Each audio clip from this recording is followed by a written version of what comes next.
#DS9 and TNG crossover could have saved Star Trek movies after Insurrection. When Star Trek Insurrection released in 1998, it marked a disappointing step backward for a franchise once defined by cinematic ambition. Coming off the high-octane success of First Contact, which thrilled fans with Borg horror and Picard's dark vengeance, Insurrection felt small and safe. Its soft moral dilemma and low-stakes action didn't meet the growing expectations of audiences hungrier for spectacle, depth, and consequence. But what if the Star Trek film franchise had pivoted in a bold, daring direction? What if it had embraced the idea of a crossover between The Next Generation and Deep Space Nine? A team-up that could have revitalized the movie series and sent it boldly where no Trek film had gone before. A TNG DS9 crossover wasn't just possible, it was ripe with narrative potential. At the time, Deep Space Nine had just concluded its acclaimed 7-season run in 1999 with a complex, emotionally rich finale.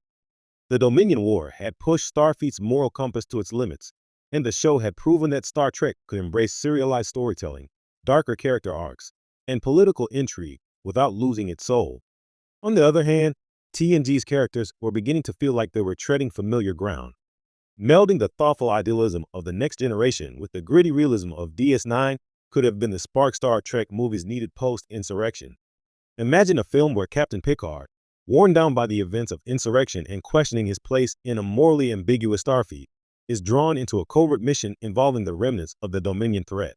Enter Captain Sisko, or perhaps the DS9 crew without him, struggling in his absence and wrestling with a post-war Alpha Quadrant in flux. The political fractures left by the Dominion War, the unfinished business with the Founders, and the shifting power dynamics could all serve as fertile ground for a cinematic story that fuses diplomacy, espionage, and action. The ADS-9 TNG crossover would also allow the film to explore contrasting leadership styles. Picard's principled diplomacy versus Sisko's pragmatic decision-making. Worf, caught between both crews, could face a personal dilemma about loyalty, identity, and duty. Characters like Kira Nerys and Odo bring emotional weight and complex backstories that could energize interactions with TNG's polished officers. Data and Bashir, two brilliant minds with vastly different approaches to science and ethics, could form a surprisingly compelling partnership. From a thematic standpoint, such a crossover would give fans closure on DS9 storylines while challenging the TNG crew with new ethical conundrums.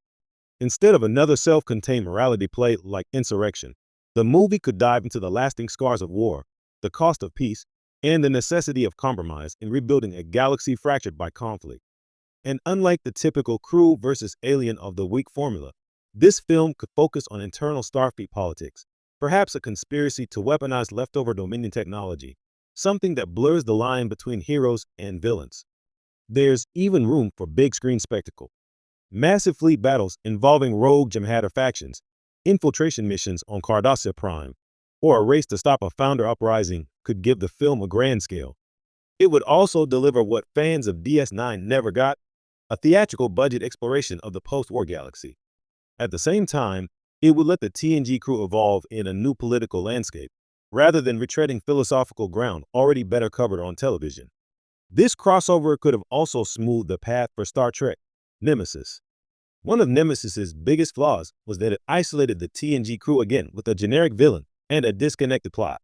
A previous crossover could have introduced deeper political stakes, seeded new character relationships, and made Nemesis feel like a culmination of shared galactic history rather than a last hurrah. Perhaps even Sisko could have returned, guided by the prophets, for a cryptic but powerful final act. Moreover, a TNG DS9 film might have been a box office draw. DS9 had never had a movie, and its devoted fan base would have turned out and forced to see the likes of Kira, O'Brien, or Garrick on the big screen. Pairing that with the bankable names of Picard, Data, and Riker could have unified Trek fandom in a way that standalone TNG films struggled to do after First Contact.